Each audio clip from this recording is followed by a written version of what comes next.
Fiona ধীরে ধীরে উইলো গাছের নিচে এগিয়ে যায়, যেন বাতাসের সাথে মিশে একেবারে নীরব হয়ে গেছে। প্রতিটি পদক্ষেপে পাতা ও গাছের শাখার মাঝে একটি অদৃশ্য সুর তৈরি হয়, কিন্তু সে সুরটি দ্রুত হারিয়ে যায়। হঠাৎ যেন এক অন্তর্যামী সংকেত পেয়েছে। জ্যাসপার দ্রুত ঘুরে তাকায়। তার মুখে এখনো সেই পরিচিত সানগ্লাস আর মাস্ক, যেন তার আসল পরিচয় পুরোপুরি আড়াল করতে চায়। ফিওনার মনোযোগ আকর্ষণ করে তার সেই রহস্যময় ভঙ্গি। কেন সে এতটা সচেতনভাবে নিজের চেহারা গোপন করছে? কি এমন কুৎসিত বা অস্বস্তিকর তার চেহারায়, যা প্রকাশ্যে আসাকে এসে এতটাই ভয় পায়? ফিওনার মনে এক প্রশ্ন উকি দেয়, যেন তার ভাবনা একজন শিল্পীর তুলির আঁচড়ে ফুটে উঠেছে। প্রত্যেক মানুষের ভিতরে একটা সুমিষ্ট মুখ লুকিয়ে, মানুষের ভিতর একটি সৃষ্টিশীল মুখ লুকিয়ে থাকে। কিন্তু কেন সেই বিশিষ্ট পুরুষটি লুকিয়ে থাকে? কিন্তু কেন যে এই সামনে পুরুষালী নিজেকে এত দ্রুত রাখতে চায়? এটি যেন একটি সংকেতের সূচনা, একটি দ্বন্দ্ব। লোকটা কেমন একটা মুখাবয়ব, তার আড্ডা, তার ব্যক্তিত্বের গভীরতা, এগুলি কি তার ভেতরে কিছুর প্রতিফলন? এসব ভেবে ফিওনার হৃদয়ে কৌতূহলের দোলা ওঠে। কিন্তু জ্যাসপারের এই অদ্ভুত অবস্থানের মধ্যে একটা অদ্ভুত মায়ার প্রশ্ন পাওয়া যায়। এটি কি এক রূপকথা? ফিওনা নিজে থেকেই প্রশ্ন করে। তার মুখ থেকে বেরিয়ে আসে নিঃশব্দ শ্বাস ফিওনার ভাবনাকে নতুন করে প্রসারিত করে। হ্যাঁ, তো এবার বলুন, আপনি আমার সাথে বন্ধুত্ব কেন করতে চান? ফিওনা প্রাঞ্জল কণ্ঠে প্রশ্ন করে। তার কৌতূহল যেন অতি তীব্র। প্রতিটি কথায় লুকিয়ে আছে এক রহস্যের ছায়া। জ্যাসপার একটু হাসে, কিন্তু তা খুব অল্প। আচ্ছা, আপনি নিজের চেহারা এভাবে সবসময় ঢেকে রাখেন কেন? ফিওনার প্রশ্নের প্রতীক্ষায় থাকে। আজকে তো কথা দিয়েছিলেন আপনার মুখ প্রদর্শন করবেন, তাহলে করুন। হ্যাঁ করব, চোখ তো আগেই দেখেছিলে। জ্যাসপার বলল, তার কণ্ঠস্বর একটি রহস্যময়তা বিরাজমান। মাস্ক? ফিওনা মৃদু কণ্ঠে জানতে চায়, যেন তার সত্তা প্রবাহিত হয়ে গেছে। জ্যাসপার এক হাত দিয়ে টেনে নিজের মাস্ক খুলে ফেলে। হঠাৎ করেই ফিওনার সামনে ভেসে ওঠে তার মুখমণ্ডল, যেন আকাশের একটি অভূতপূর্ব রত্ন। ভ্যাসপার একজন সুঠাম যুবক, চেহারায় একটি স্বাভাবিক আকর্ষণ ও গম্ভীর রহস্যের আভাস বিরাজমান। তার ত্বক মসৃণ এবং সাদা, যেন ভীষণ চাঁদের আলোতে গঠিত একটি নিখুঁত পৃষ্ঠ, যা যেন গভীর অনুভূতির রহস্যময়তা ধারণ করে। একটি দৃষ্টির রহস্যময় পরিবর্তন তা উজ্জ্বলকে হয়ে ওঠে, অথবা অন্ধকারে লুকিয়ে যায়, যেন তার মনের অভিব্যক্তি প্রকাশ করে। ভ্যাসপারের চোখের নিচে হালকা রেখা দৃশ্যমান, যা তার অভিজ্ঞতার গল্প বলে। এসব রেখা তাকে আরও আকর্ষণীয় করে তুলেছে, যেন প্রতিটি ভঙ্গিতে এক একটি নতুন রহস্যের সূচনা হয়। ঘন কালো চুলগুলো মৃদু ঢালু আকারে পেছনে আঁচড়ানো, যা তার মুখমণ্ডলকে সাহসী এক প্রান্ত দেয়। তার ঠোঁট পাতলা ও সৌম্য, একটি ধনুকের মতো বাঁকা। জ্যাসপারের পাতলা চিকন ঠোঁটগুলো একেবারে ড্রাগন ফলের মধ্যাংশের মতো, যার রঙিন রনেলদো দিয়ে সাজানো একটি সুরম্য বৈভবের সূচনা। সেগুলো গাঢ় বেগুনি ও গোলাপি রঙের মিশ্রণে যেন শোভা পাচ্ছে। অতিরিক্ত ফর্সা চেহারার সাথে তার ঠোঁটজোড়া যেন এক অদ্ভুত আবেদন তৈরি করছে। ফিওনার হৃদয়ে এক অদ্ভুত অনুভূতি উথলে ওঠে। সে উপলব্ধি করে এই সৌন্দর্য ভাষায় প্রকাশ করার মতো নয়, এমনকি তার নিজস্ব মনের কথা বলার সক্ষমতাও যেন হারিয়ে গেছে। তার চোখের গভীরে লুকিয়ে থাকা অলিভ গ্রিন রঙের তীক্ষ্ণতা যেন এক দৃষ্টির সম্মোহন তৈরি করেছে। এই পুরুষটি কি সত্যি পৃথিবীর? তার মনে প্রশ্ন জাগে। অথবা কি সে অন্য কোনো জগতের লোক? ফিওনা ভাবতে থাকে, তার সৌন্দর্য এবং কোমলতা একসাথে যেন নক্ষত্রমণ্ডলকে পিছনে ফেলে চলে যায়। জ্যাসপারের মুখে যে আত্মবিশ্বাসের ছাপ, তা যেন অন্য কোনো জীবের গুণ। তার চেহারায় গঠন, প্রতিটি বৈশিষ্ট্য এমন নিখুঁত, যেন প্রকৃতি নিজ হাতে তাকে নির্মাণ করেছে। সমস্ত বিশুদ্ধতা এবং বৈপরীত্যকে একত্রিত করে তৈরি হয়েছে এই অপার্থিব দৃষ্টি, যা শুধুমাত্র রূপকথার রাজপুত্রদের জন্যই সংরক্ষিত ছিল। ফিওনা যেন এক ভিন্ন জগতের মায়াবী আবেশে হারিয়ে গেছে, যেখানে সৌন্দর্য তার চেতনা গ্রাস করে নিয়েছে। জ্যাসপারের অলিভ গ্রিন চোখের জাদুকরী আলোয় সে বিমোহিত। বারবার ঢোক গিলতে গিলতে তার গলা শুকিয়ে যাচ্ছে, যেন প্রতিটা নিঃশ্বাসের সঙ্গে অস্থিরতা বাড়ছে। হাত পা কাঁপতে শুরু করেছে ফিওনার, যেন তার দেহের প্রতিটি অঙ্গবরণে রোমাঞ্চের শিহরণ বয়ে যাচ্ছে। এই অদ্ভুত পরিস্থিতির প্রতি নজর রেখে জ্যাসপার দ্রুততার সাথে নিজের মুখের সানগ্লাস এবং চোখের চশমা পুনরায় পরিধান করে, যেন তার চেহারার সৌন্দর্য নিয়ে আলোচনার তীব্রতা কিছুটা কমাতে পারে। ফিওনার সামনে এই অদ্ভুত পরিবর্তনে মনে হয় যেন মায়া জাদু দুনিয়া থেকে টেনে তাকে বাস্তবে ফিরিয়ে নিয়ে আসি। জ্যাসপারের অদৃশ্য অথচ দৃঢ় উপস্থিতি তাকে ফিরিয়ে আনে সত্যের মাটিতে। সামান্য চুটকি বাজিয়ে সে ফিওনার হুঁশ ফেরাতে চেষ্টা করে, যেন অতীতের স্বপ্নের পৃথিবী থেকে তাকে সজাগ করে তুলতে চায়। ফিওনার মস্তিষ্কে আলোড়ন তুলে দিয়ে অন্ধকারে লুকিয়ে থাকা তার আবেগগুলোকে প্রকাশ করার সুযোগ দিচ্ছে। এই মহৎ যুবকের সৌন্দর্য যেন তাকে মন্ত্রমুগ্ধ করে রেখেছে, আর এখন সে বাস্তবের মুখোমুখি, প্রতিটি অনুভূতির পিঠে জেগে ওঠা অসংখ্য প্রশ্ন নিয়ে। এজন্যই বুঝি আপনি সব সময় আপনার চোখ মুখ ঢেকে রাখেন। ফিওনা কিছুটা মজার সুরে বলল, খোলামেলাভাবে হাঁটলে আশেপাশের সব মেয়েরা নিশ্চয়ই হুমড়ি খেয়ে পড়বে। জ্যাসপারের মুখে একটি মৃদু হাসি ফুটে ওঠে, যা যেন এক রহস্যের ইঙ্গিত দেয়। তবে এবার বন্ধুত্বটা পাকাপোক্ত করা যাক। জ্যাসপার বলেন, নিজের হাত বাড়িয়ে। ফিওনাও স্বতঃস্ফূর্তভাবে তার সাথে হাত মেলায়, কিন্তু মুহূর্তেই হাত সরিয়ে নেয়, কারণ জ্যাসপারের গায়ের তাপমাত্রা ছিল অবিশ্বাস্য রকম উচ্চ, প্রায় 120 ডিগ্রি ফারেনহাইট, প্রায় 48.8 ডিগ্রি সেলসিয়াস। আপনার তো জ্বর এসেছে, ডক্টর দেখাননি? ফিওনা অবাক হয়ে জিজ্ঞেস করে। জ্যাসপারের কিছুটা ভিমড়ি খেয়ে যায়। আসলে এটাই তো তার প্রকৃত তাপমাত্রা। সে যে মানব নয়, বরং একটি ড্রাগন, তা ভুলে গেছে। ড্রাগনের শরীরের তাপমাত্রা স্বাভাবিকভাবে এতটাই বেশি হয়, কিন্তু পৃথিবীতে আসার সময় জ্যাসপার বিশেষ একটি কেমিক্যাল ডোজ নিয়ে এসেছিল, যার নাম অ্যাসপিরাত। আজকে সেই বিশেষ কেমিক্যালি থরের ডোজ দিতে ভুলে গিয়েছিল। এই মেডিসিনটি গ্রহণ করলে 24 ঘন্টা পর্যন্ত তার তাপমাত্রা স্বাভাবিক থাকে পৃথিবীর ন্যায়। এতটা জ্বর নিয়ে এখানে আসাটা কি সত্যিই জরুরি ছিল? ফিওনা কিছুটা উদ্বেগে প্রশ্ন করে। সমস্যা নেই। জ্যাসপার হাসি মুখে উত্তর দেয়, ডক্টর দেখিয়েছি, মেডিসিন নিচ্ছি, বিশ্রাম করলেই সব ঠিক হয়ে যাবে। জ্যাসপার মনে মনে একটু চিন্তিত হয়। তবে তুমি আগে এটা বলো, আমার সাথে বন্ধুত্ব করতে রাজি কি না? হ্যাঁ, অবশ্যই। জানেন, এই প্রথম আমার জীবনে কোনো পুরুষ বন্ধুত্বের হাত বাড়িয়ে দিয়েছে। এটা একটা বিশেষ মুহূর্ত। ফিওনা উল্লসিত হয়ে বলে, এখন থেকে আমরা বন্ধু। রাতের হিমেল বাতাসে ফিওনার শরীর কাঁপছিল। পাতলা টপসটি শীতের প্রকোপ থেকে তাকে কোনোভাবেই রক্ষা করতে পারছিল না। জ্যাসপার সেদিকে এক ঝলক তাকাতেই ফিওনার কম্পিত দেহ তার চোখ এড়ায় না। নির্লিপ্তভাবে নিজের ভারী বাদামি রঙের ওভারকোটটি খুলে ফিওনার দিকে বাড়িয়ে দেয়, যেন তার জন্য প্রতীক্ষিত আশ্রয়। ফিওনা প্রথমে কিছুটা দ্বিধায় পড়লেও কোটটির উষ্ণতা তার শীতার্ত দেহের প্রয়োজন পূরণের একমাত্র অবলম্বন মনে হয়। কোটটি কাঁধের উপর ফেলে শরীর চড়াতেই তার নাকে মৃদু এক অপার্থিব সুগন্ধি আঘ্রাণ লাগে। সুগন্ধটি জ্যাসপারের মতোই অনন্য, স্যান্ডেলউড, মিষ্টি ও গভীর গন্ধ, যেন এক প্রাচীন এবং শক্তিশালী স্মৃতির অনুরণন, যা প্রতিটি শ্বাসে হৃদয়ের গভীরে পৌঁছে যায়। ফিওনার মনে হলো কোটের সাথে যেন সেই গোপন রহস্যময়তারও একটি অংশ যে জড়িয়ে নিয়েছে। কোটটি এতটা উষ্ণ ছিল যে ফিওনার সমস্ত ঠান্ডা যেন মুহূর্তেই উবে গেল। তার হৃদয় দ্রুত চলছিল, কিন্তু নাকি কোটের সাথে মিশে থাকা সেই অতি জাগতিক সত্তার জন্যে। ঠিক আছে, তবে চলো তোমাকে বাসায় পৌঁছে দেই। জ্যাসপার বলে এবং তার গাড়ির দিকে এগিয়ে যায়।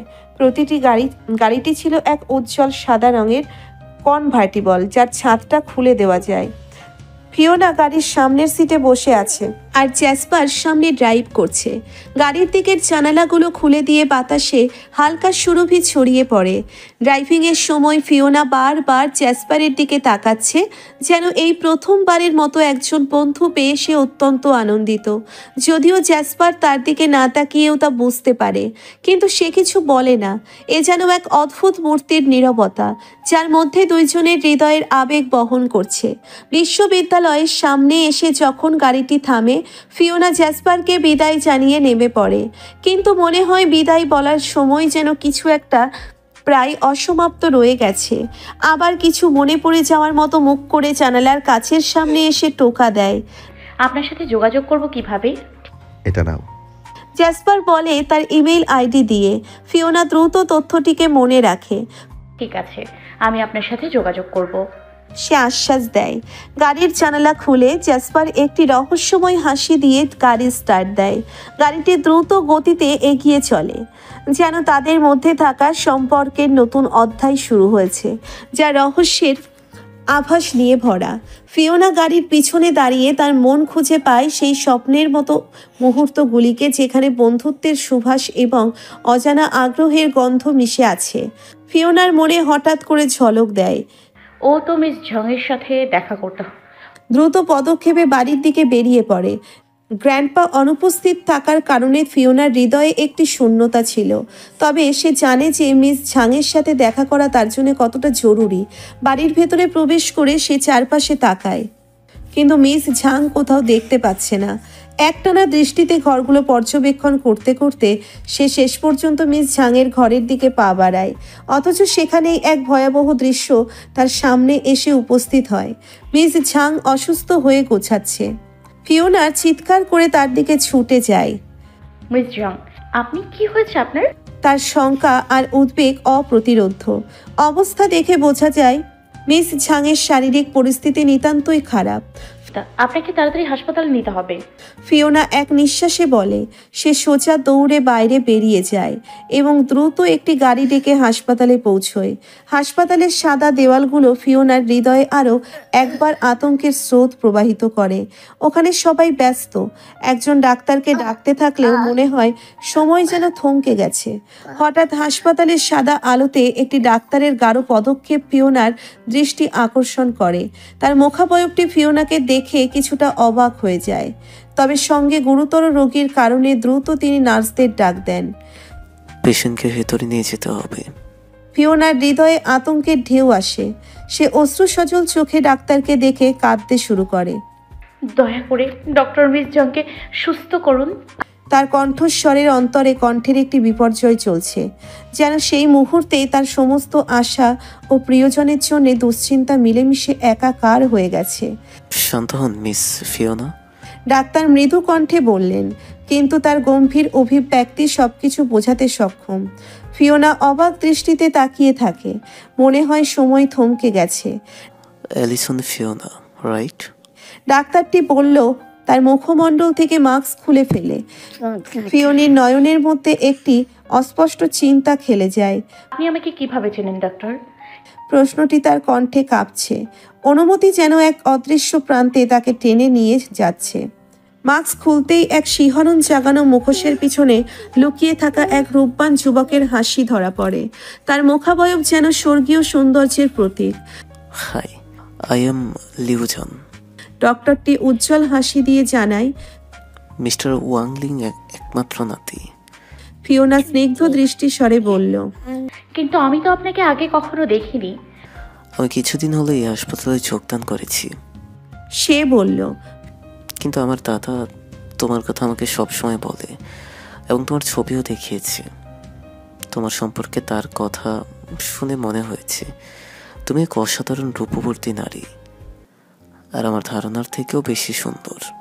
ফিওনার মনের ভেতর সামান্য আবেগের তরঙ্গ খেলে যায়। নিউ ঝানের কথা যেন তার মনে এক নতুন আশার সঞ্চার করে। তবে তার মন আবারও মিস ঝাংয়ের অসুস্থতা নিয়ে চিন্তিত হয়ে পড়ে। কিন্তু মিস ঝাং কেমন আছেন? ফিওনা উদ্বেগের সঙ্গে প্রশ্ন করে। তুমি চিন্তা করো না, আমরা সব ধরনের যত্ন নিব। আমি অবশ্যই তাকে সুস্থ করে তুলব। তাকে আশ্বস্ত করে, যেন তার গলায় মাধুর্য ধরা। NBIN medical centre. Leo Zhan উত্তর দিল। এখানে আমরা সবসময় রোগীদের সুস্থ করতে আপ্রাণ চেষ্টা করি। মিস ঝাংয়ের জন্য উদ্বেগ নিয়ে ফিওনা অপেক্ষা করতে থাকে, আশা এবং আশঙ্কার মধ্যে দুলতে থাকে। মিস ঝাং এখন কিছুটা সুস্থ, কিন্তু মিনি স্ট্রোকের ফলে তার শরীরের দুর্বলতা এখনো স্পষ্ট। ফিওনা বাইরে একটি চেয়ারে বসে ভাবনায় মগ্ন। সেই সময় ডক্টর নিউ ঝান একটি সুগন্ধি কফির কাপ হাতে নিয়ে ফিওনার সামনে উপস্থিত হয়। তার চোখের কোণে মৃদু একটি হাসি। এই কফিটা তোমার জন্য। সে বলে, কফির কাপে একটি স্নিগ্ধতা রয়েছে, যেন কফির গরম পরিবেশনা একে অন্যকে গেঁথে রাখে। তুমি ভালো অনুভব করবে বলে আশা করি। ফিওনা কফির দিকে তাকিয়ে এক নিমেষেই অনুভব করলো তার স্বাদে আসার পরশ। ধন্যবাদ ডক্টর, আপনি আসার পর থেকে আমার মনে একটু স্বস্তি এসেছে। তাহলে এবার বলো, কোন ভার্সিটিতে পড়ছো? নিউ ঝান আগ্রহ ভরে প্রশ্ন করে। আমি পিঙ্কি ইউনিভার্সিটিতে পড়ছি। ফিওনা সোজা হয়ে বসে উত্তর দেয়, এটি আমার জীবনের একটি নতুন অধ্যায়। পিকিং ইউনিভার্সিটি, সেখানকার পরিবেশ কেমন? নিউ ঝান চায় যেন তার প্রশ্নগুলোর মাধ্যমে একটি নতুন সম্পর্কের সূচনা করতে চায়। অসাধারণ। সেখানে পড়াশোনার পাশাপাশি সংস্কৃতির বিভিন্ন দিক আবিষ্কার করার সুযোগও রয়েছে। ফিওনা মনে পড়ে যায়, কিন্তু মাঝে মাঝে খুব চাপ অনুভব হয়। এটা খুবই স্বাভাবিক। আমরা যখন উচ্চাকাঙ্ক্ষী হই তখন চাপ আমাদের জীবনকে আক্রমণ করে। তোমার মনোবল কিন্তু অবশ্যই ধীর থাকতে হবে। ফিওনা একটু হেসে উত্তর দেয়, আমার গ্র্যান্ডপা আমাকে সবসময় বলেছে, যখন কঠিন সময় আসবে তখন তুমিই নিজেকে জোরদার করো। তোমার গ্র্যান্ডপা মিস্টার চেন সিং, তিনি খুবই বিচক্ষণ। আশা করি তুমি তার শিক্ষাগুলো মেনে চলবে। নিউ ঝান উজ্জ্বল চোখে বলতো, যেন একটি স্নেহের বন্ধন গড়ে উঠেছে। কিছু সময়ের জন্যে তারা দুজনেই একে অপরের সাথে আলাপ আলোচিত করে নিল। হাসপাতালের নিবিড় পরিচর্যায় সমস্ত আনুষ্ঠানিকতা শেষ। মিস ঝাংকে সম্পূর্ণ সুস্থ হতে আরও কয়েকদিন হাসপাতালে থাকতে হবে। যদিও তার জ্ঞান ধীরে ধীরে ফিরে আসছে। ফিওনা ধীর পায়ে ওনার ঘরের দিকে এগিয়ে যায়। ভেতরে ঢুকে মিস ঝাংয়ের শীর্ণ মুখাবয়বের দিকে তাকিয়ে কিছুটা স্বস্তি পায়। দীর্ঘশ্বাস ছেড়ে ফিওনা পাশে এসে বসে। ও মিস ঝাং, কেমন আছেন আপনি এখন? আমি খুব ভয় পেয়ে গিয়েছিলাম। ফিওনা বলল, তার কণ্ঠস্বর কাঁপছে আবেগে। তার অশ্রুসিক্ত নয়ন দেখে বোঝা যায় কতটা উদ্বিগ্ন ছিল সে। ফিওনার কাছে এই পৃথিবীতে প্রিয়জন বলতে কেবল তার গ্র্যান্ডপা আর মিস ঝাং ছাড়া আর কেউ নেই। তাই তার অন্তরের গভীর থেকে ভয় জাগে আরও একটি প্রিয় মানুষকে হারানোর ভয়। মিস ঝাং ধীরে ধীরে ফিওনার দিকে তাকালেন। মুখে কথা বলার শক্তি না থাকলেও এক বিন্দু হাসির আভা ফুটে উঠল ঠোঁটের কোণে। তিনি খুব ধীরে ফিওনার হাতের উপর নিজের কম্পিত হাত রাখলেন। তার চোখে এক অব্যক্ত সান্ত্বনার ভাষা। ফিওনার চোখের পানি দেখে তিনি ইশারায় বোঝাতে চাইলেন, কেঁদো না, এই দেখো আমি তো একদম সুস্থ হয়ে গিয়েছি। ফিওনার হৃদয়ে যেন এক উথাল পাথাল বয়ে যায়। অজান্তেই ও মিস ঝাংয়ের হাত চেপে ধরে যেন সেই স্পর্শের ভেতর থেকে শক্তি সংগ্রহ করে। যেন সেই স্পর্শে লুকানো রয়েছে হারিয়ে না যাওয়ার আশ্বাস। ফিওনা ধীর হাতে ফোনটি উঠিয়ে নিল। ফোনের অপর প্রান্তে গ্র্যান্ডপা। তীব্র উৎকণ্ঠার সুর ফিওনার গলায়। গ্র্যান্ডপা, মিস ঝাংয়ের অবস্থা খুবই গুরুতর ছিল। স্ট্রোক হয়েছে, তবে এখন ধীরে ধীরে জ্ঞান ফিরছে। ফোনের ওপাশ থেকে এক অজানা নীরবতা ভেসে এলো, যা গ্র্যান্ডপার উদ্বেগের প্রতিচ্ছবি হয়ে ফিওনার মনকে ভরিয়ে তুলল। ফিওনা স্পষ্ট বুঝতে পারল তার প্রিয় মানুষটি কতটা চিন্তিত। দীর্ঘ নিঃশ্বাস ফেলে গ্র্যান্ডপা বললেন, ফিওনা, আমি খুবই উদ্বিগ্ন, কিন্তু আমি এখান থেকে এখনই আসতে পারবো না। কাজের চাপ প্রচন্ড। তবে তোমাকে মিস ঝাংয়ের খেয়াল রাখতে হবে, তিনি খুবই দুর্বল। আর তুমি নিজেও সাবধানে থেকো ফিওনা। গ্র্যান্ডপার কণ্ঠে এক ধরনের গভীর তাগিদ, যেন আকাশের নক্ষত্রগুলো মুহূর্তে থমকে দাঁড়ায়। ফিওনা তার প্রতিটি শব্দকে মনের গভীরে অনুভব করল। সেই শীতল সুরের ভেতর ছিল অনিশ্চয়তার ছায়া। তার মনের কোণে ভীতির এক অদৃশ্য দানা বেঁধে উঠল। গ্র্যান্ডপা, চিন্তা করো না, আমি মিস ঝাংয়ের পাশে আছি। ফিওনার কণ্ঠে এক মৃদু দৃঢ়তা, ফিওনার অন্তরে এক শূন্যতা। তবে দায়িত্বের ভার নিজের কাঁধে তুলে নিল। ফিওনা হসপিটাল থেকে ক্লান্ত শরীরে ডরমিটরিতে ফিরে আসে। দরজাটা হালকাভাবে ঠেলে ভেতরে প্রবেশ করতেই দেখতে পায় লিয়া বিছানায় বসে, হাতে মোবাইল ধরা। মোবাইলের আলোয় লিয়ার মুখটা স্পষ্ট দেখা যায়, তবে তার চোখে এক অজানা চিন্তার ছাপ। ফিওনাকে দেখেই লিয়া হঠাৎ উঠে দাঁড়ায়, কণ্ঠে স্পষ্ট উদ্বেগ মিশে আছে। কোথায় ছিলে তুমি? আর ফোন ধরনি কেন? আমি কতবার কল করেছি জানো? আমি ভীষণ উদ্বিগ্ন ছিলাম। ফিওনা ধীরে ধীরে বিছানার পাশে এসে বসল। লিয়ার উদ্বিগ্ন প্রশ্নগুলো ফিওনার মনে এক মুহূর্তে বিদ্ধ হলো। ফিওনার মনে হচ্ছিল যেন লিয়ার প্রশ্নগুলো তার মনের গোপন রহস্যগুলো উন্মোচন করার জন্যেই এসেছে। কিছুক্ষণ নীরব থেকে ফিওনা মৃদু স্বরে বলতে শুরু করলো। মিস ঝাং হঠাৎ অসুস্থ হয়ে পড়েছিলেন, তাকে নিয়ে হসপিটালে যেতে হয়েছিল। স্ট্রোক হয়েছিল, তবে এখন অনেকটা সুস্থ। আমি শুধু তার সাথে ছিলাম, তাই ফোনটা খেয়াল করতে পারিনি। লিয়ার মুখের রেখায় মৃদু চিন্তার ছাপ পড়ে, তবে ফিওনা সব বললেও জ্যাসপারের বিষয়টি এড়িয়ে যায়, যেন মনের কোনো এক গভীর গোপন কোণে সেই স্মৃতিটা বন্দি করে রেখেছে। লিয়া দীর্ঘশ্বাস ছেড়ে বলল, তুমি খুব চিন্তায় ফেলে দিয়েছিলে আমাকে, কিন্তু যাই হোক, এখন তুমি ফিরে এসেছো, এটাই তো সব থেকে গুরুত্বপূর্ণ। ফিওনার ভেতরে এক অদ্ভুত অনুভূতি খেলা করে, কিন্তু সেটা বাইরে প্রকাশ করে না। কিছুক্ষণ বিশ্রামের পর ফিওনা ধীর গতিতে উঠে বসে। রাত গভীর, চারিদিকে নীরবতা বিরাজ করছে। সে নিজের ল্যাপটপটা টেনে নিয়ে এসে ডেস্কের সামনে চেয়ারে বসলো। পর্দার মৃদু আলো তার মুখে পড়তেই যেন তার চিন্তাগুলো আরো গভীর হলো। সেই মেলটা খুলল, জ্যাসপারের মেইল। মনে এক অজানা উদ্বেগ। ইনবক্সে এক মুহূর্ত চুপ করে থাকার পর সাহস করে কয়েকটা শব্দ টাইপ করে পাঠালো। Hi, I am Fiona. প্রান্তিক নীরবতা যেন তাকে ভীষণভাবে গ্রাস করলো। কোনো উত্তর নেই। ফিওনার মনে হতাশার ছায়া স্পষ্ট হলো। ধৈর্যচ্যুত হতে হতে ল্যাপটপটা বন্ধ করার উপক্রম করলো। ঠিক তখনই পর্দায় শব্দ ভেসে এলো। রিপ্লাই এসেছে। এখনো জেগে? আর এত রাতে টেক্সট? ফিওনার চোখে যেন এক ঝলক আলো খেলে গেল। সে জ্যাসপারকে তার মনের ভার একে একে খুলে বলতে শুরু করলো। মিস ঝাংয়ের অসুস্থতা, নিজের একাকিত্ব, তার সমস্ত অনুভূতির তিক্ততা, ওর প্রতিটি শব্দ যেন ফিওনার অন্তরের গোপন কষ্টগুলোকেই ব্যক্ত করছিল। জ্যাসপার মনোযোগ দিয়ে শুনল, তবে তার মনের গভীরে এক অপ্রকাশিত অস্থিরতা কাজ করছিল। ফিওনার মেসেজগুলো পড়তে পড়তে তার ভ্রু কুঁচকে উঠল। মনে মনে এসে চাপা স্বরে বলল, such a bloody foolish human. এদের ইমোশনগুলো দেখলে আমার মেজাজ খারাপ হয়ে যায়। মানুষের এই আবেগ অনুভূতি কি এতটাই প্রয়োজনীয়? যাই হোক, আমার মিশন বড়। এতটুকু আবেগই ন্যাকামি সহ্য করতেই হবে। জাসপার, নিজেকে নিয়ন্ত্রণ কর। টেম্পার হারালে কিন্তু চলবে না। নিজেই নিজেকে বলতে লাগলো। তবুও জ্যাসপার তার মুখে কোনো অস্বস্তির ছাপ না ফেলে বরং তার বার্তায় ফিওনাকে শান্ত করতে শুরু করলো। ফিওনা, আমি জানি সময়টা এখন তোমার জন্য অত্যন্ত কঠিন।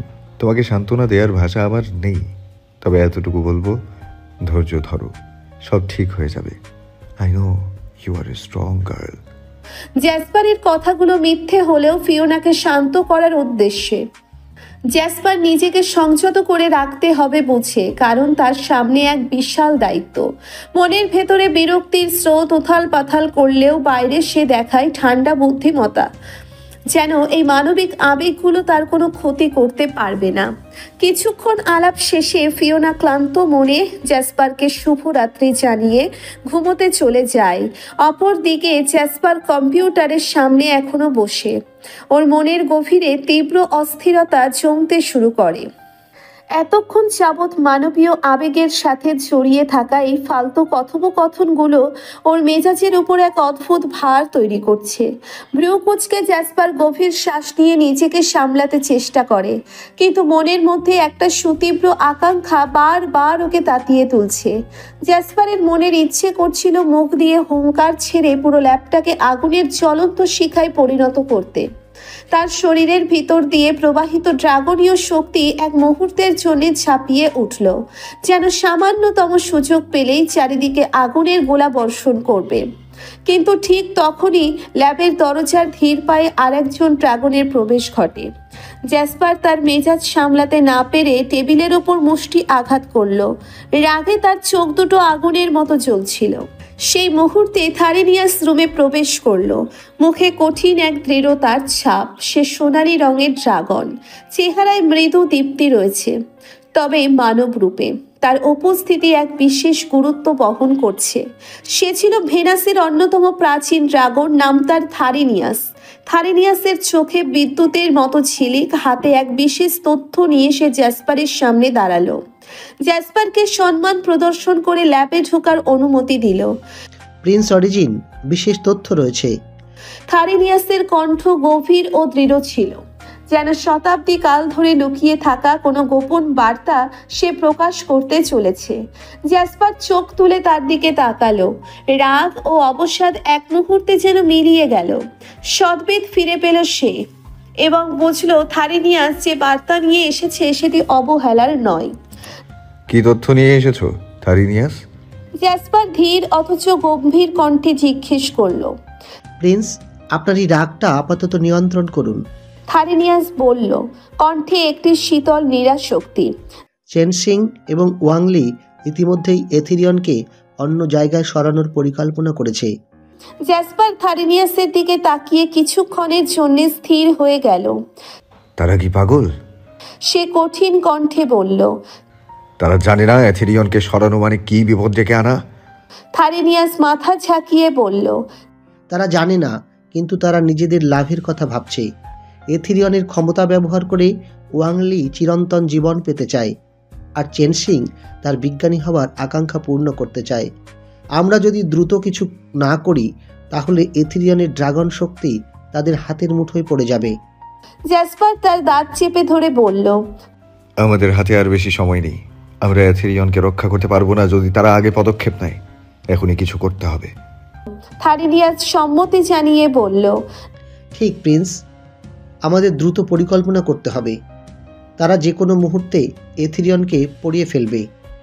জ্যাসপার তার চোখে শপথের ঝিলিক নিয়ে বলল, আমি এথেরিয়নকে কিছুতেই সরিয়ে ফেলতে দেব না, আর ড্রাগন শক্তি হাসিলও করতে দেব না। জ্যাসপার গভীর চিন্তায় নিমগ্ন হয়ে কিয়ৎক্ষণ নীরবতায় ডুবে থাকলো। ভ্রু কুঁচকে রুমের দেওয়ালের দিকে তাকিয়ে তার সদ্ভিদ ফিরে আসতে শুরু করলো। মস্তিষ্কে দ্রুত একের পর এক পরিকল্পনার ছায়া খেলা করছে। সে জানে এই মুহূর্তের প্রতিটি সিদ্ধান্ত কতটা গুরুত্বপূর্ণ। দু একদিনের মধ্যেই তাকে সেই মেয়েটিকে, ফিওনাকে ল্যাবে নিয়ে যেতে হবে। এই মানবীটিকে ব্যবহার করেই তাকে দ্রুত পদক্ষেপ নিতে হবে, কারণ এথেরিয়নকে মুক্ত করার সময় ঘুরিয়ে আসছে। জ্যাসপার অনুধাবন করতে পারছিল যদি এক মুহূর্তও দেরি হয় তাহলে চেন সিং আর ওয়াংলির অপকৌশল সফল হয়ে যাবে এবং এথেরিয়নের শক্তি তাদের হাতের মুঠোয় চলে যাবে। যে কোনো উপায়ে তাকে সেখানে নিয়ে যেতে হবে। জ্যাসপার মনে মনে সংকল্প করল। হাড়ের গভীরে ঠান্ডা এক অনুভূতি ওর শরীর জুড়ে ছড়িয়ে পড়ল। জ্যাসপারের মস্তিষ্কে এবার আর কোনো সন্দেহ রইল না। এখানে ইতস্তত করার সময় নেই। স্যামুয়েল হার্ডিং লন্ডনের প্রবাদ প্রতিম বিজ্ঞানী, তার বিশাল ল্যাবরেটরির মধ্যস্থলে গভীর এক ষড়যন্ত্রে মগ্ন। নিস্তব্ধ রাতে ল্যাবের আলো আধারের ভেতর দাঁড়িয়ে রয়েছে মিস্টার চ্যান সিং, তার পাশে অতি সূক্ষ্ম পরিকল্পনার জালে বোনা ওয়াংলি। দুজনের মস্তিষ্কের সূক্ষ্ম কূটকৌশল এখন কেন্দ্রবিন্দু হয়ে দাঁড়িয়েছে এথেরিয়নকে চীন থেকে সরিয়ে ফেলার জন্য। তবে তুমিও সাবধানে থাকবে, আমি তোমার জন্য চিন্তিত। চেন সিং ক্ষীণস্বরে বললেন, যেন তার প্রতিটি শব্দ ভারী এবং গভীর চক্রান্তের পরিচয় বহন করছে। ওয়াংলি তার সদ্বৃত্তের প্রয়োগে আরও এক ধাপ এগিয়ে বলেন, আর যদি সেই অভিশপ্ত ডাসপার ড্রাগন লন্ডনে এসে হাজির হয় তাহলে বিনাশ করতে হবে, অন্যথায় সে আমাদের সব পরিকল্পনা নিশ্চিত করবে। চ্যান সিং এর ঠোঁটের কোণে এক ঠান্ডা হাসি ফুটে উঠল। জ্যাসপার আসলে তাকে এখানে বন্দী করব, অথবা শেষ করে ফেলবো। এথেরিয়ন মুক্ত হতে পারবে না, আকাশের বাতাস যেন থেমে গেল। এথেরিয়নের মুক্তি নিয়ে সিং আর ওয়াংলির এই পরিকল্পনা তীক্ষ্ণ, ভয়ঙ্কর এবং নিঃসন্দেহে পৃথিবী পরিবর্তনের শক্তি ধারণ করেছে। সকালবেলার সূর্যলোকে ভিজে ভার্সিটির পথ ধরে ধীরে ধীরে এগিয়ে যাচ্ছিলেন ফিওনা আর লিন। ক্লাস শেষের ক্লান্তি তাদের চেহারায় মাখা থাকলেও এক কাপ কফির আশায় তারা কফি শপের দিকে পা বাড়ায়। পথের ধারে এক মুহূর্তে ফিওনার চোখ আটকে গেল। দূরে একটি সাদা রঙের বিলাসবহুল গাড়ি, দ্য স্কলার্স প্রিউ।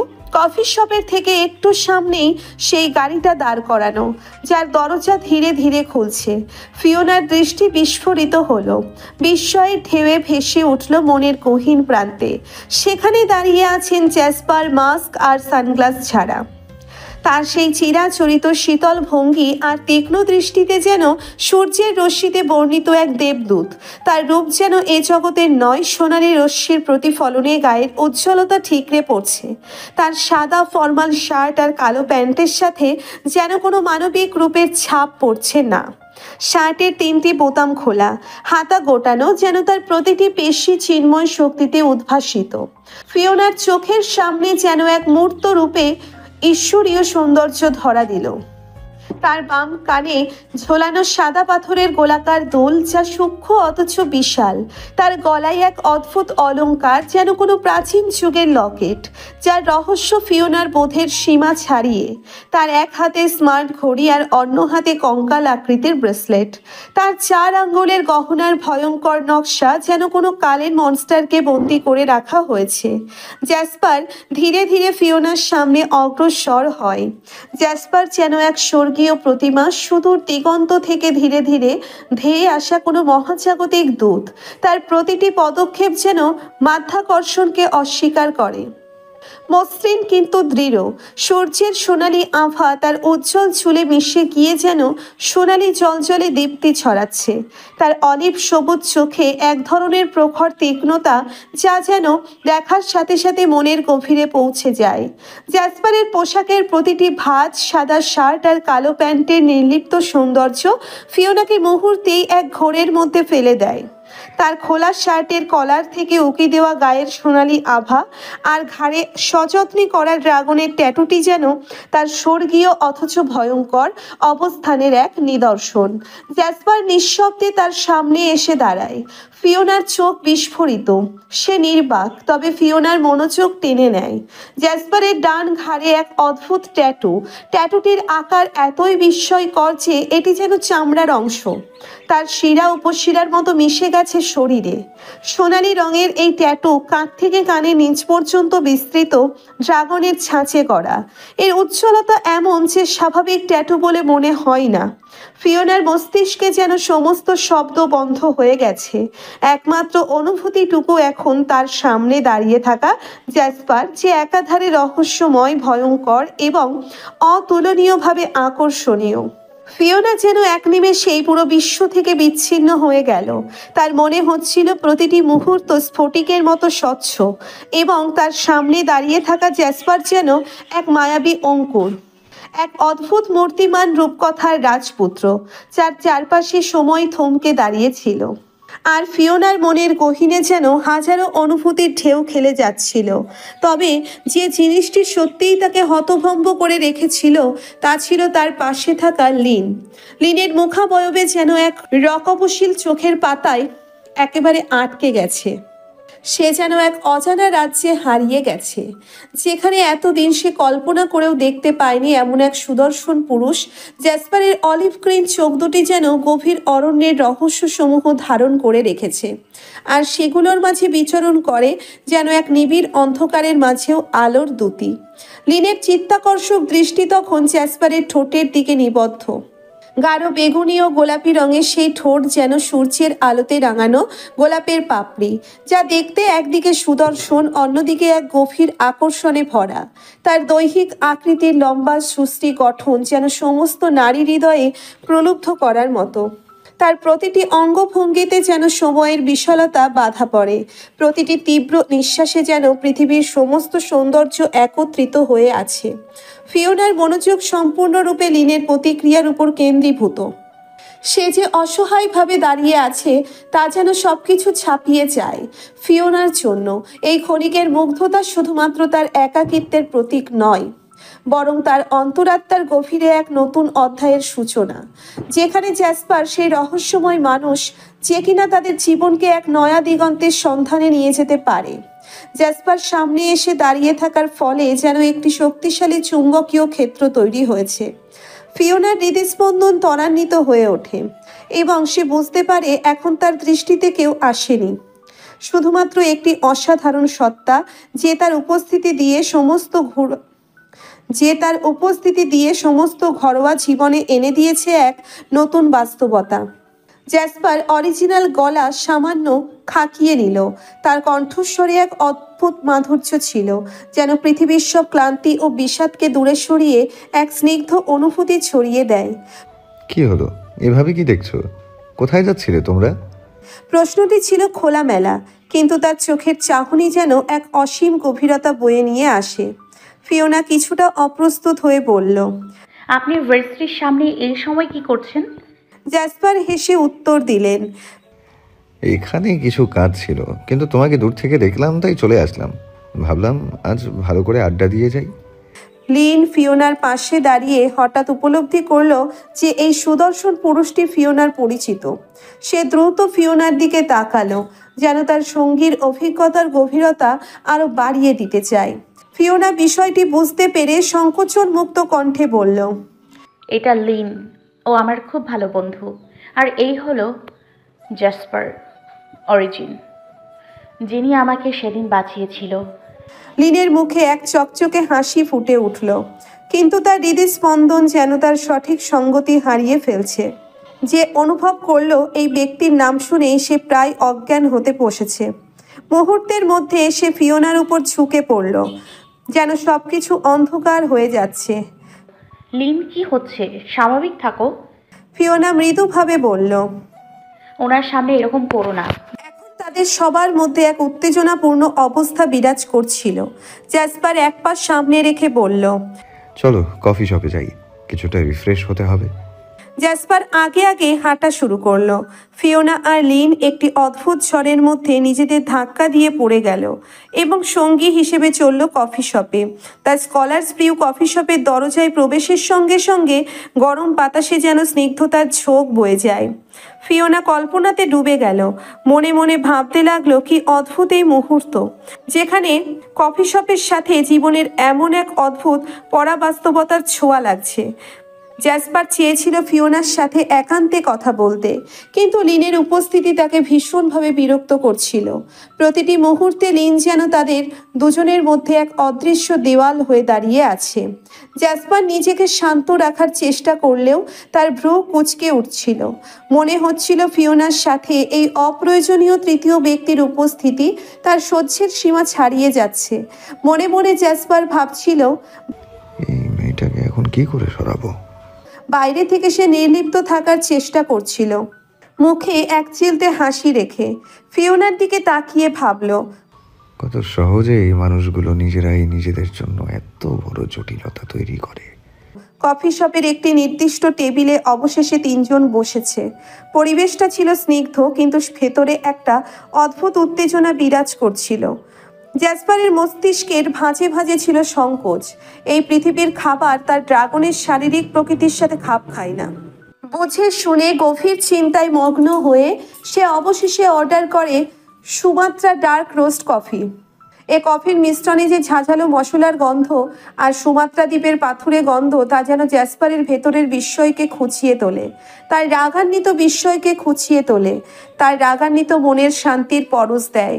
অন্যদিকে ফিওনা আর লিন একান্তে মেতে ওঠে নিজেদের আলোচনায়।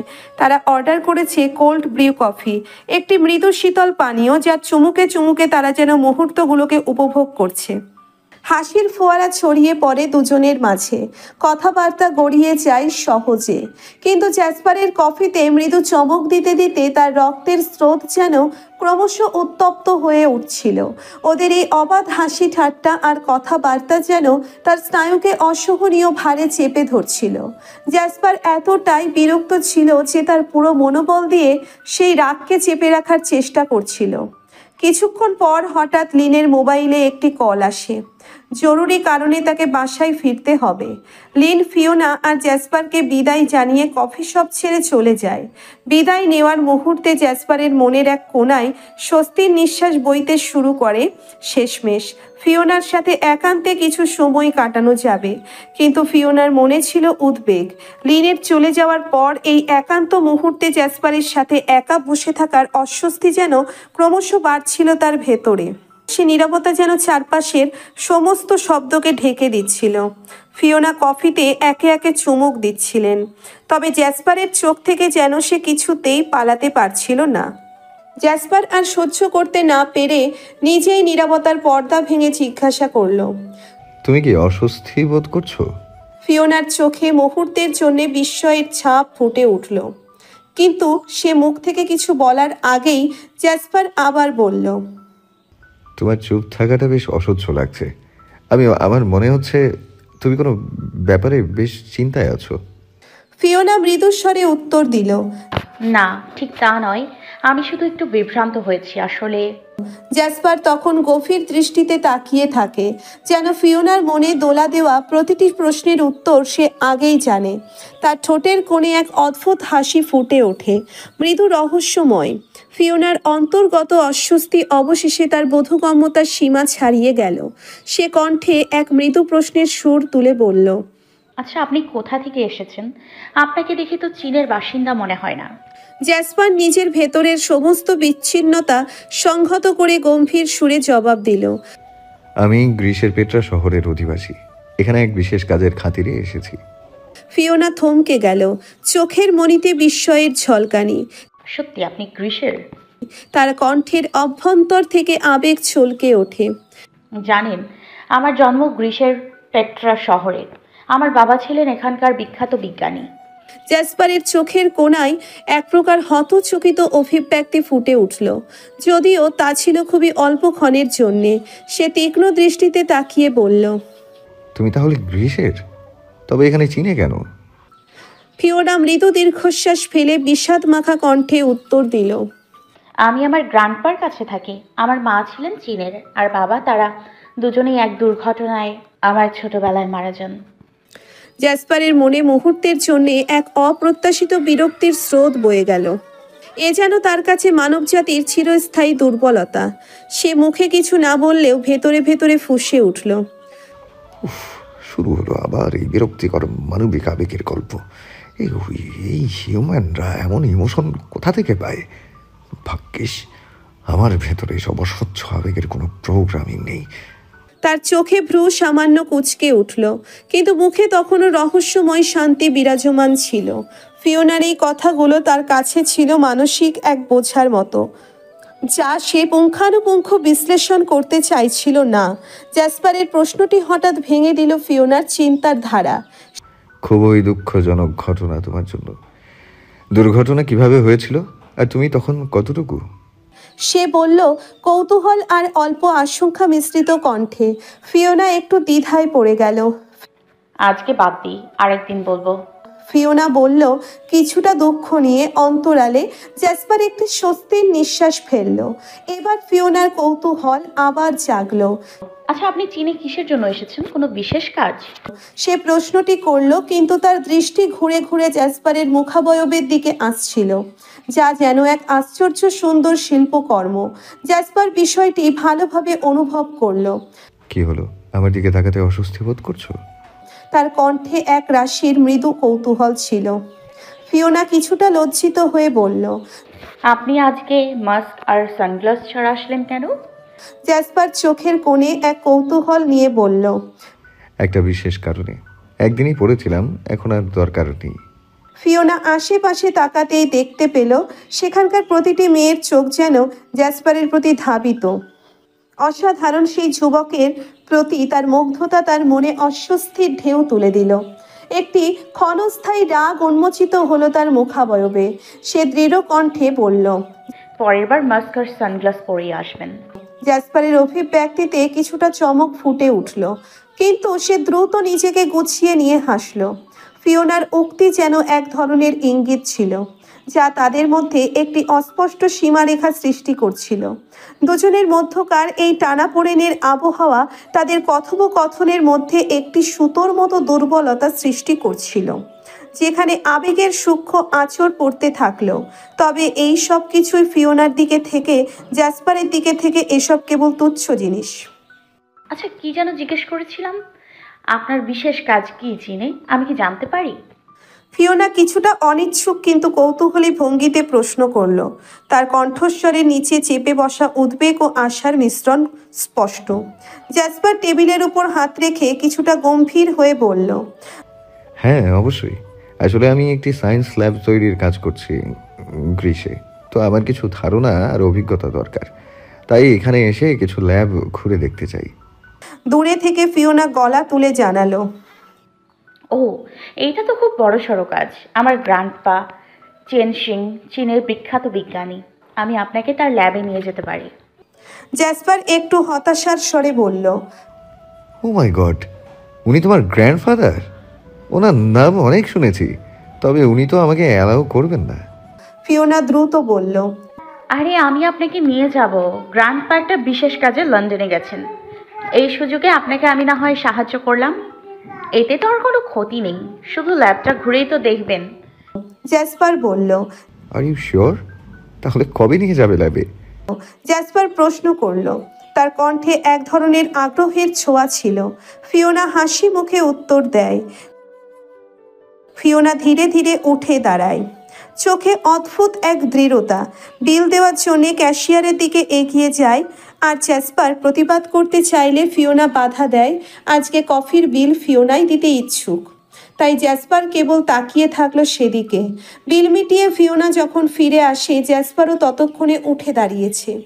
সে আর একটা কফির অর্ডার দিয়ে হাতে কফি ট্রাভেল মগ নিয়ে হাঁটা শুরু করে, যেন সেটাই তার সঙ্গী হবে। কফি শপের দরজা দিয়ে বেরিয়ে এসে জ্যাসপার গাড়ির সামনে দাঁড়ায়। সূর্য তখন পশ্চিম আকাশে ম্লান আলো ছড়াচ্ছে, আর সেই আলোতে জ্যাসপারের অলিভ সবুজ চোখে এক ধরনের অনবদ্য রহস্যের আভা দেখা যায়। ফিওনা ভার্সিটির দিকে পা বাড়ায়, কিন্তু কিছু দূর গিয়ে পেছন ফিরে তাকায়। জ্যাসপার তখন তার কফির মগের স্ট্রুতে আলতো করে চুমুক দিচ্ছে, কিন্তু তার দৃষ্টি নিবদ্ধ ফিওনার দিকে। এক ধরনের অমোঘ তীক্ষ্ণতা, যেন সে গভীর কোনো ভাবনায় নিমগ্ন। ফিওনা মৃদু হেসে হাত নাড়ে বিদায়ের সংকেত দিয়ে। জ্যাসপার সামান্য মাথা ঝুঁকিয়ে সম্মতি জানায়, কিন্তু তার ঠোঁটের কোণে দেখা দেয় এক ফ্যাকাশে রহস্যময় হাসি। ফিওনা আবার সামনের দিকে তাকিয়ে ভার্সিটির পথে হাঁটা ধরে। জ্যাসপার তখনও দাঁড়িয়ে। কফির স্ট্রতে শেষ চুমুক দিয়ে ঠোঁটের কোণার আরও স্পষ্ট হয় তার ঠান্ডা ব্যঙ্গাত্মক হাসি। মনে মনে বলে, বোকা মেয়ে, কত সহজে ভোলানোর মতো। হিউম্যানরা আসলেই খুব বোকা, তারা যা দেখে তাই বিশ্বাস করে। গাড়ির দরজা খুলে গাড়িতে উঠে পড়ে জ্যাসপার। ইঞ্জিন চালু করতেই গাড়ির ভিতর থেকে তার মুখে ফুটে ওঠে এক অব্যক্ত আত্মতুষ্টির ছাপ।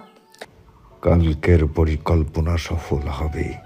তার নিজের মনেই বিড়বিড় করা। সমস্ত পথ ধরে তার মাথায় ঘুরছে সেই সূক্ষ্ম চক্রান্ত, যার শিকার ফিওনা হতে যাচ্ছে, এবং সে বোকা হয়ে তা বুঝতেও পারছে না। জ্যাসপার জানে তার উদ্দেশ্য পূরণ করতে আর দেরি নেই। কেমন ঘটনার পরিণতি অপেক্ষা করছে আগামীকাল? ফিওনাকে কি বিপদের মুখোমুখি হতে হবে? জ্যাসপারের পরিকল্পনা কি সফল হবে, নাকি তা ভেস্তে যাবে? ফিওনা কি তার স্বাভাবিক জীবন ফিরিয়ে পাবে, নাকি সে জ্যাসপারের অন্ধকার জগতে পা রাখবে? পিকিং ইউনিভার্সিটির ক্লাসরুমে আজকের সন্ধ্যাটা যেন এক ভিন্ন আবহ বয়ে এনেছে। পরীক্ষার সুবাদে ভার্সিটি বন্ধ, তবে ভার্সিটিতেই কোচিং ক্লাস শুরু করা হয়েছে। প্রফেসর চিং ঝাং আর জীববিজ্ঞানের এক অদ্ভুত রহস্যময় অধ্যায় নিয়ে আলোচনা করছেন। ড্রাগন নামের কিংবদন্তি প্রাণী। শীতল বাতাসের স্পর্শে শিক্ষার্থীরা যেন ড্রাগনের ইতিহাসে হারিয়ে যাচ্ছে। তাদের কল্পনার পটে ভেসে উঠছে ভয়ঙ্কর কিন্তু একই সাথে মোহময় এক সত্তা। প্রফেসর তার গম্ভীর কণ্ঠে ব্যাখ্যা করতে শুরু করলেন। ড্রাগন মহাকালের বুকে লিপিবদ্ধ এক প্রাচীন রহস্য। ইতিহাস বলছে ড্রাগনরা ছিল এক বিশালাকার মনস্টার। 20 ফুটেরও বেশি দীর্ঘ, শক্তিশালী পাখাই এবং অগ্নি নিক্ষেপের ক্ষমতা ছিল তাদের বিশেষত্ব। তাদের আঁশ ছিল যেমন ধাতব শক্ত, তেমনই অলস্কৃত। প্রতিটি আসে সূর্যের আলো প্রতিফলিত হয়ে এক ভয়ঙ্কর সুন্দর বর্ণালী তৈরি করত। তারা বায়ুর স্রোতের মতোই উড়তে পারত, আর তাদের তীক্ষ্ণ নখর এবং দাঁত ছিল যেন শানিত তরোয়ার। তবে সবচেয়ে ভয়ঙ্কর ছিল তাদের আগুন। একবার কোনো শিকারকে লক্ষ্য করলে সেই আগুন যেন তার আত্মাকেও পুড়িয়ে ফেলত। ফিওনা ক্লাসে বসে তার চোখ প্রফেসরের দিকে থাকলেও মন যেন ড্রাগনের ভয়াল ছায়ায় ঢেকে যাচ্ছে। তার মনের গহীনে এক ভয় জাগ্রত হয়। এমন এক প্রাণী যদি বাস্তবেই সামনে এসে দাঁড়ায়, তাহলে কি তার সাহস থাকবে মুখোমুখি দাঁড়ানোর? ফিওনার চিন্তায় ভেসে আসে এক চিত্র। ড্রাগন যেন বিশাল ডানা মেলে তার সামনে দাঁড়িয়ে আছে, আগুনের ফুলকি ছড়াচ্ছে চারিদিকে। ফিওনা নিজেই যেন সেই আগুনে দগ্ধ হতে বসেছে। তার সারা শরীরে ভয় এক প্রবল কম্পন এনে দিচ্ছে। তার মনে প্রশ্ন জাগে, এই ড্রাগনরা নিশ্চয়ই মানুষ খেয়ে ফেলে। যদি আমি কখনো এমন কোনো মনস্টারের সামনে পড়ি, নিশ্চিতভাবে হার্ট অ্যাটাক করেই মরে যাব। তার কল্পনা এক মুহূর্তের জন্য তাকে বাস্তবের মাটিতে ফিরিয়ে আনে। ড্রাগনরা কেন বিলুপ্ত হলো? প্রফেসরের প্রশ্ন ফিওনাকে বাস্তবতায় ফিরিয়ে আনে। প্রফেসর গভীরভাবে উত্তর দেন,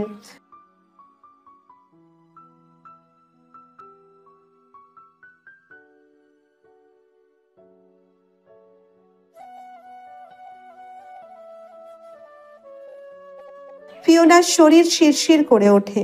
তার ভেতরের সন্দেহ আরো গভীর হয়। তাহলে ড্রাগন কি এখনো কোথাও আছে? যদি আমি একদিন সত্যিকারের ড্রাগনের সামনে পড়ি, আমি কি বেঁচে ফিরবো? ফিওনা আজ ক্লাস শেষ করে ভারী মেঘলা মনের সঙ্গে পিকিং ইউনিভার্সিটির সবুজ গলি ধরে একা একা হাঁটছে। তার মনে আজ একটা অস্থিরতা কাজ করছে, যেন ড্রাগনের গোপন ইতিহাস তার চিন্তাধারার সাথে মিশে গেছে। সব কিছুতেই যেন এক অনাকাঙ্ক্ষিত টানাপোড়েন। লিয়া ডরমিটরিতে ফিরে গেছে অনেক আগেই, আর লিনের বিশেষ কাজ থাকায় সে বাড়িতে চলে গেছে।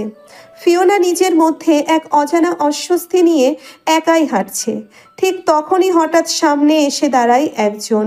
প্রথমে চমকে উঠে ফিওনা, যেন মনে হচ্ছিল কারো উপস্থিতি আগে টের পায়নি, কিন্তু কয়েক সেকেন্ডের মধ্যেই চিনতে পারে সে। হাসপাতালের সেই পরিচিত চেহারা ডক্টর লিও ঝান ওয়াংলির নাতি। ফিওনার চোখে অবাকের ছাপ পড়ে। আপনি এখানে? ফিওনার কণ্ঠে বিস্ময়। ডক্টর লিও ঝান হালকা হেসে উত্তর দিলেন, হ্যাঁ, এদিকেই যাচ্ছিলাম। হঠাৎ তোমাকে দেখে ভাবলাম একটু কথা বলি। ফিওনা কিঞ্চিত অপ্রস্তুত। আচ্ছা, মিস ঝাং কেমন আছেন? আজ সন্ধ্যায় ওনাকে দেখতে যাব ভাবছিলাম। উনি আগের থেকে অনেকটাই সুস্থ। লিও ঝান একটু থেমে বললেন, তোমার কোনো আপত্তি না থাকলে বা সময় থাকলে চলো সামনের কফি শপে এক কাপ কফি খেয়ে নেই। ফিওনার মাথায় হঠাৎই জ্যাসপারের কথা মনে পড়ল। আজ সন্ধ্যায় তার সঙ্গে ল্যাবে যাওয়ার কথা। সে তাড়াতাড়ি মাথা ঝাঁকিয়ে বলল, সরি মিস্টার লিও, আজ না, আরেকদিন খাবো, প্রমিস করছি। অন্যদিন সময় দিব, আজ একটু বিশেষ কাজ রয়েছে। লিও ঝান ফিওনার মৃদু হাসিতে সমাধান পেয়ে বিদায় জানালেন। তবে ফিওনা লক্ষ্য করেননি দূর থেকে একজোড়া তীক্ষ্ণ চোখ তাদের দিকে সজাগ দৃষ্টিতে তাকিয়ে আছে। শপের সামনে দাঁড়িয়ে থাকা সাদা গাড়ির কাঁচ ভেদ করে তাকিয়েছিল জ্যাসপার। তার গভীর সবুজ চোখে শীতল রাগ জমা হচ্ছে। মনে মনে জ্যাসপার নিজেকে বলল, এই হিউম্যানটা আবার কে? ফিওনার বয়ফ্রেন্ড নাকি? কেন এত কাছাকাছি? এইসব হিউম্যানদের মধ্যে কেবল আবেগ আর আবেগ। জ্যাসপার পুনরায় নিজের মনে প্রান্তর থেকে পর্যবেক্ষণ করতে থাকেন, এক ধরনের ঠান্ডা বিশ্লেষাত্মক ভাব নিয়ে। হিউম্যানরা কতটা নির্বোধ! তারা বিশ্বাস করে যে তারা সব কিছু বুঝতে পারে। এদিকে ফিওনা নিজের পথ ধরে এগিয়ে যায়। অজান্তেই সেই রহস্যময় তীক্ষ্ণ দৃষ্টি তার প্রতিটি পদক্ষেপ অনুসরণ করছে। ফিওনা হাঁটতে হাঁটতে হঠাৎ থেমে যায়। তার চোখে ধরা পড়ে সামনেই দাঁড়িয়ে থাকা সাদা রঙের গাড়িটি, যা তার জন্য একদমই অপরিচিত নয়। গাড়িটির শীতল মসৃণ শরীর যেন আকাশে ঝুলে থাকা সাদা মেঘের মতো। ফিওনার মনে কোনো সন্দেহ থাকে না, এটাই জ্যাসপারের গাড়ি। মুহূর্তেই তার চিন্তাগুলো একত্রিত হয় আর তার পদক্ষেপ দ্রুত হয়ে যায়, যেন সে অনির্দিষ্ট কিছু আবিষ্কার করতে চলেছে। গাড়ির জানালার সামনে এসে দাঁড়াতেই গাড়ির দরজা যেন জাদুকরীভাবে খুলে যায়। জ্যাসপার ভেতরে অপেক্ষাবান, যেন সময়ের কোনো সীমা নেই তার জন্যে। ফিওনা এক মুহূর্তও দেরি না করে গাড়িতে বসে পড়ে। তার মনে কৌতূহলের ঢেউ।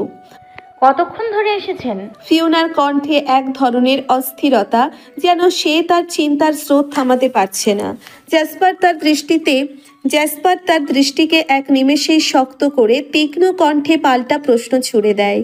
ছেলেটা কে ছিল? ফিওনা হকচকিয়ে যায়, কিন্তু দ্রুত উত্তর দেয়।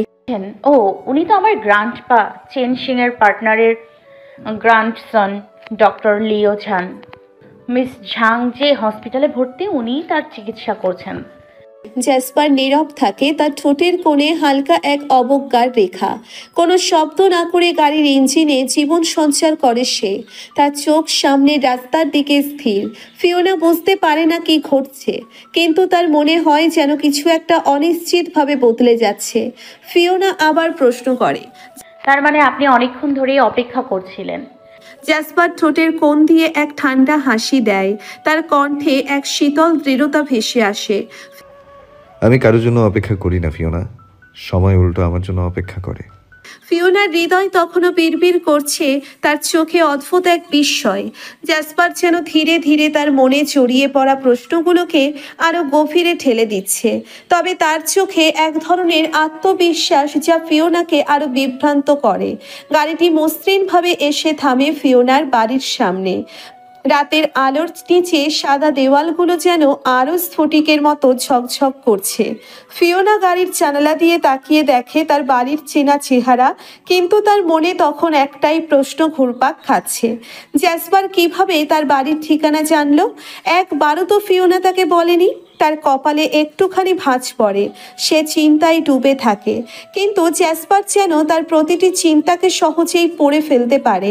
তার মুখে এক ধরনের প্রশান্তি, কিন্তু সেই প্রশান্তির আড়ালে এক নিখুঁত শীতলতা। ভাবছো কিভাবে তোমার ঠিকানা জানলাম, তাই না? জ্যাসপার ঠোঁটের কোণে এক হালকা হাসি নিয়ে বলে ওঠে, তার কণ্ঠে অদ্ভুত এক আত্মবিশ্বাসের ধারা, যেন পৃথিবীর সবকিছুই তার নখদর্পণে। মিস ফিওনা, আমি এখানে ল্যাব তৈরির কাজে এসেছি। চীনের প্রতিটি বড় বিজ্ঞানের নাম আমার মুখস্থ, আর মিস্টার চেন সিং এর মতো বিখ্যাত বিজ্ঞানীর বাড়ি চিনব না, তা কি কখনো হয়? ফিওনা একটু হেসে ফেলে, মৃদু হলেও সেই হাসিতে কিছুটা অস্বস্তি মিশে থাকে। আপনি সবই জানেন, তাই না? ফিওনা যেন একটু দ্বিধায় বলল, সবকিছুই যেন আপনার জানা। সব কিছু নয়। জ্যাসপার তার তীক্ষ্ণ দৃষ্টিতে তাকিয়ে বলল, কিছু কিছু জিনিসের জন্য আমার অপেক্ষা করতে হয়। ফিওনা তার কথার অর্থ পুরোপুরি বুঝতে পারে না, তবে মনে হয় এই লোকটা যেন প্রতিটি মুহূর্তেই ধাঁধার মতো কিছু রেখে যায়। জ্যাসপার হঠাৎ প্রশ্ন করে, আচ্ছা, বাড়িতে এই মুহূর্তে কে কে আছে? জ্যাসপার তার দিকে এক পলক তাকিয়ে থাকে, যেন সে উত্তরটি আগে থেকেই জানে। ফিওনার উত্তরের আগেই তার ঠোঁটের কোণে এক অদ্ভুত হাসি ফুটে ওঠে। আহ, কেউ নেই বললাম না? ফিওনা একটু হাসি নিয়ে বলে, গ্র্যান্ডপা লন্ডনে আর মিস ঝাং হাসপাতালে। আমরা সোজা ল্যাবে প্রবেশ করব, এতে কোনো সমস্যা হবে না। জ্যাসপার তখন আর কোনো কথা না বলে ফিওনার দিকে একদৃষ্টিতে তাকিয়ে থাকে, যেন তার চোখের ভেতরে ফিওনার সমস্ত কথা লুকানো। তার চোখে এক গভীরতা, যা কোনো সাধারণ মানুষের পক্ষে বোঝা সম্ভব নয়।